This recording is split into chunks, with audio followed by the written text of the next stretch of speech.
कि वो मां पे कुछ लिख सके।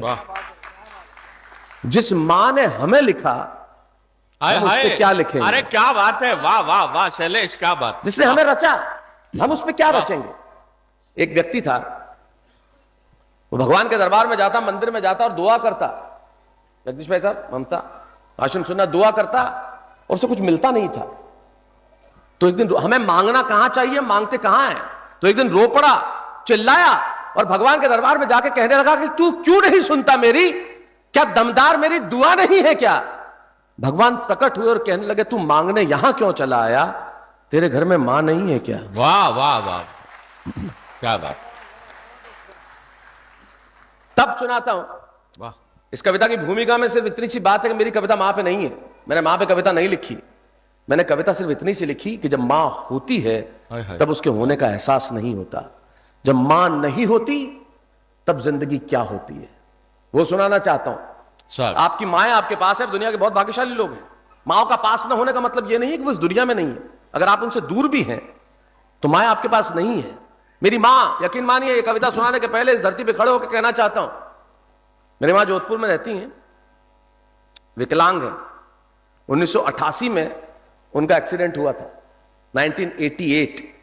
आज 30 बरस हो गए हैं, वो बैसाखियों पे 30 साल होंगे। शैलेश लोढ़ा दुनिया में चाहे जाने वाले, जिनको प्यार मिलता वो करोड़ों लोगों का, और करोड़ों लोग जिसके दीवाने होंगे होंगे शैलेश, बन गए होंगे स्टार सुपरस्टार। लेकिन आज भी शूटिंग शुरू होने से पहले मेरा पहला फोन मेरी मां को, खत्म होने के बाद कि मेरा काम खत्म हो गया मेरी मां को, चाहे रात के 3 बज जाएं, 4 बज जाएं, 5 बज जाएं,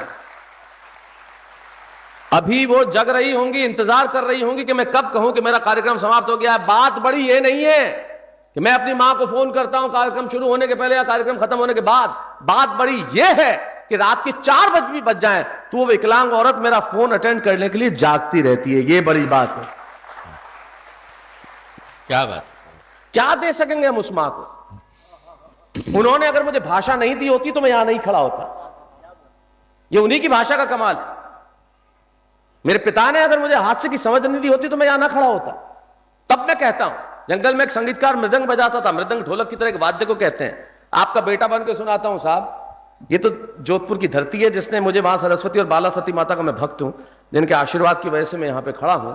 ये उन्हीं की धरती पे खड़ा होकर बोलता हूं। तब मैं कहता हूं, संगीतकार मृदंग बजाता था तो उसको एक बकरी का बच्चा, कि मेमना वहां आके खड़ा हो जाता। इसका वॉल्यूम बढ़ा देना। मेमना खड़ा हो जाता तो संगीतकार ने पूछा कि यार जब मैं बजाता हूं तुम रोज चले आते हो? सिंगल साहब, क्या आप रोज चले आते हो? क्या मेरा सुर, मेरा ताल, मेरी लय बहुत अच्छी लगती